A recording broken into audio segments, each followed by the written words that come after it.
Hi, Roscoe here.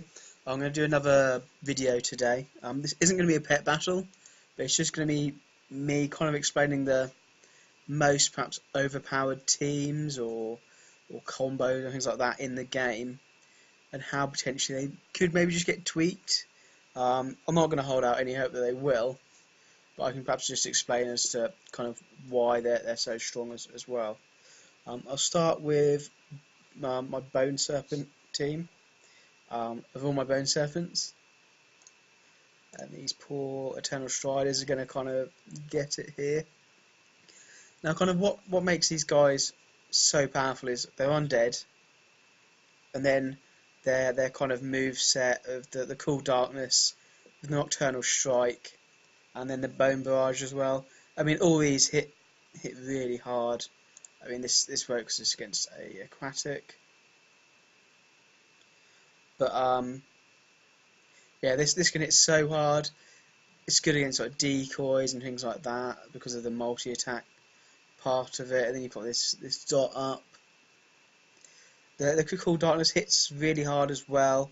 It's a counter to a lot of teams, a lot of healing teams, stuff like that, which is a bit rubbish. I want you to pass this side. I don't get slept. Oh, I will. And then the Nocturnal Strike, because of the self synergy within the Bone Serpent, you can get these kind of massive Nocturnal Strikes off. I know kind of like elementals and changing the weather and things like that are going to have quite a bigger impact, big effect on it. But even still, you've still kind of got this Bone Barrage that's going to hit really hard. I mean, the darkness here. I think this is the strongest one, so it's going to hit really hard. And I think perhaps the tweaks that they could do to this guy would be,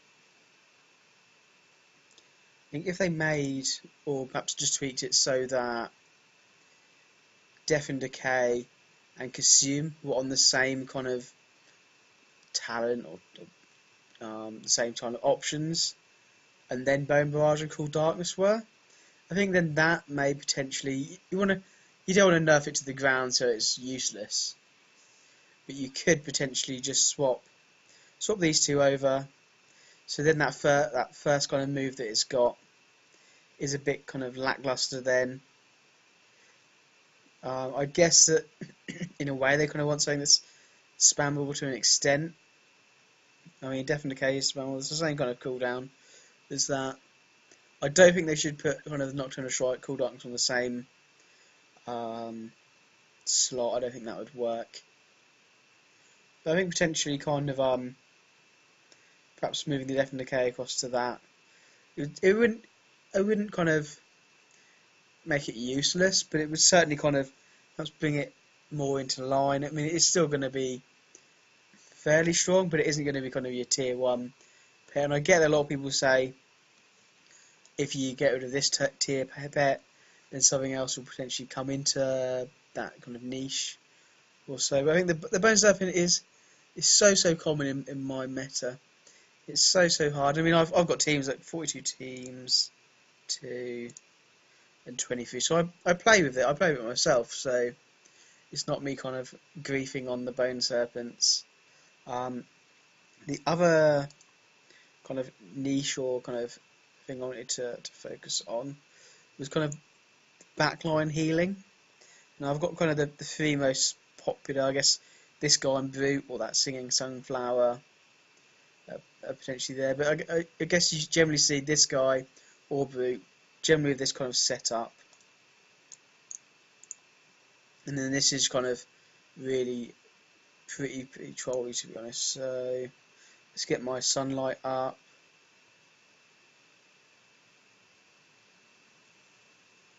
The computer is countering me, lovely. Then you Photosynthesis, and then potentially kind of swap to the back, and then just have that kind of heal ticking off. So you'll see it in a second. There. The same with the Imp. I get kind of the humanoid ratio when you do damage.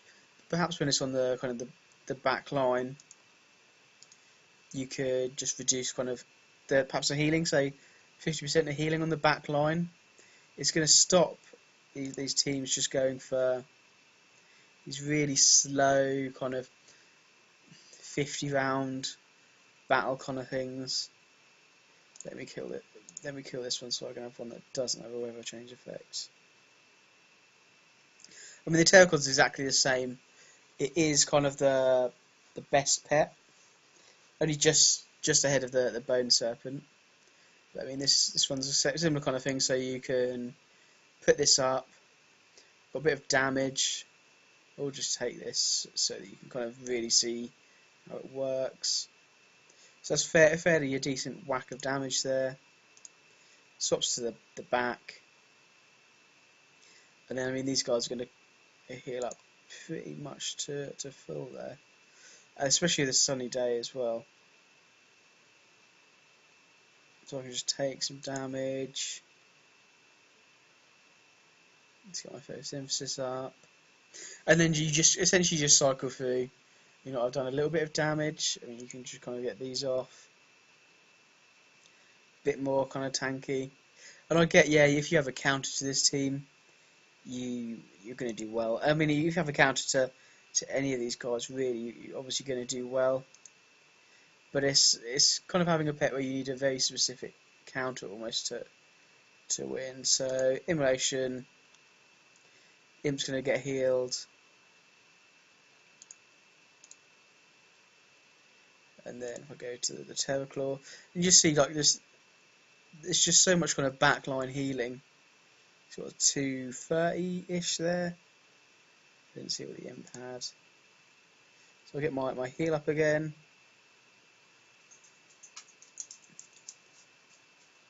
I'll get my heal up now even.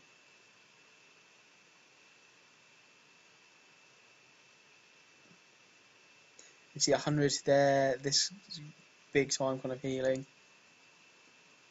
I mean, these are wild caught pets, so they're not wild pets. They're not gonna do anything really, but you kind of get the understanding. I think perhaps just reducing that backline healing to say half.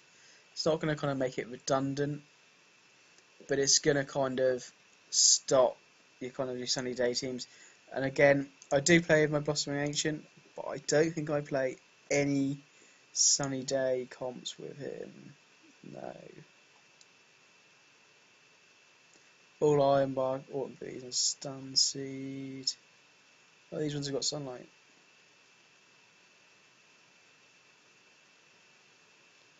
But yeah, I mean, none of these are your terrible sunny day photosynthesis kind of teams. And then finally, the Trap, which is another probably. It is broken in a way, because if you read the tooltip, it actually says when the opponent triggers a trap, each time that they attack, you can have this go off when it's not. We won't even know what he was going to use, but you can have this go off when he's perhaps throwing out the heal or getting the pump charge up.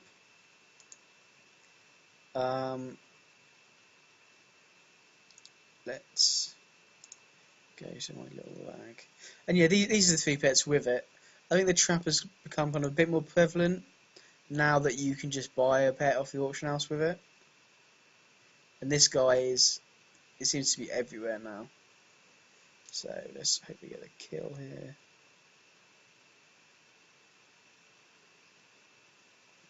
And I'll throw down my Trap.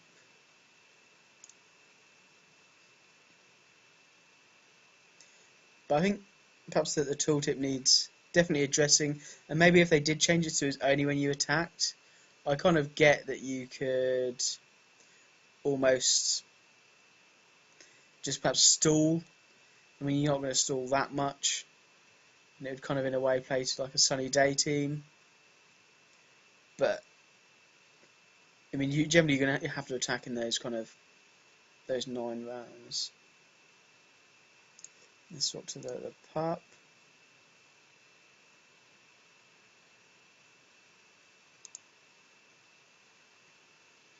I mean, the other thing I thought you could potentially have it do is be affected by the speed of these pets.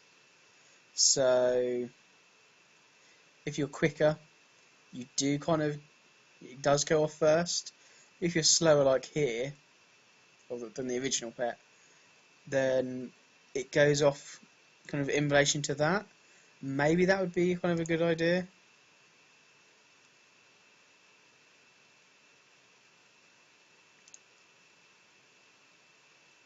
But I mean, at the moment, you lose that initial turn. You've then got the next turn under the stun.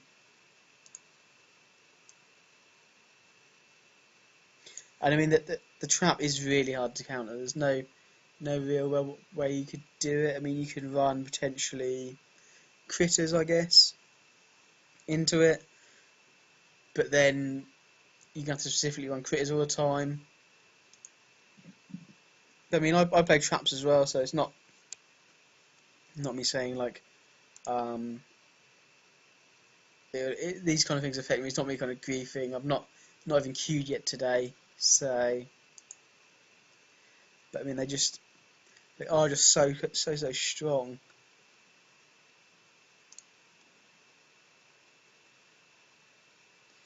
But yeah, potentially only go off on attacks or have some kind of relational connection to the speed.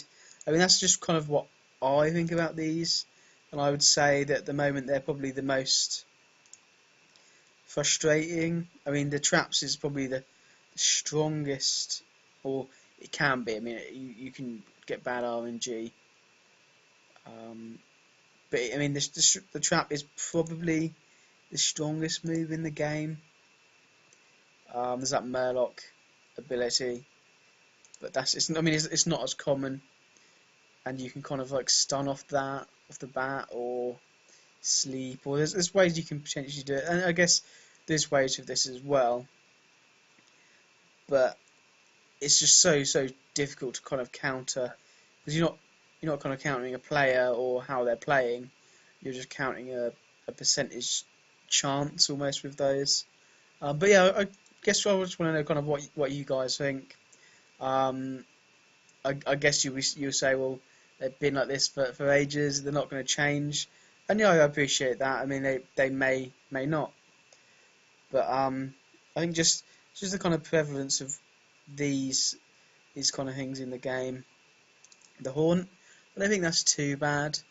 I mean, it's good, and it is kind of like a free swap with a dot, but it's not kind of it's almost kind of like a play style in a way, and there are kind of ways to kind of counter that are fairly common. I mean, if you're quicker, if you got dodge, things kind of like that. But when you've kind of got the backline healing, unless you've got really hard hitting like pets, and then in those kind of cases, you generally don't have much healing on your team. So if they can kind of outlast you and just keep rotating and just slowly getting you down, then you can potentially, or if you've perhaps got a little bit of utility in the team, then it takes them ages to get you down, or it takes you ages to get them down. And I don't kind of feel that the point of pet battles is to kind of run like 100 round thing. I don't think games are meant to kind of last 20 minutes, half an hour. I get some people may enjoy that play style, but these are kind of meant to be kind of quick kind of matchups in a way, similar to kind of how like an arena is. And in the arena, the PvP like arena 2v2 or PvP, they do have kind of counters to really healy kind of things, or just like strategies. They don't have that in pet battles. But perhaps just kind of reducing the backline healing. They're still going to heal a lot. They're still going to get some decent healing off, even if it is 75%. I mean, that may be enough. Perhaps 75 on the back line, because then you're still going to get the benefit, but not kind of the full benefit from it. whereas opposed to if you're in the front line, then you're kind of gaining the full effects, because then you're able to actually take the damage as well. Yeah, that's kind of my thoughts. Yeah, just comment in the bottom. I'm kind of open to any kind of suggestions, and I will try and actually do a proper PvP battle video this afternoon. I've only kind of recently got back, so I'll have some food and I'll perhaps try and queue up a few times, and perhaps get a couple of battles out. I have no idea what my meta is at the moment. Was it midweek or so, the start of the week? So it could be fairly strong.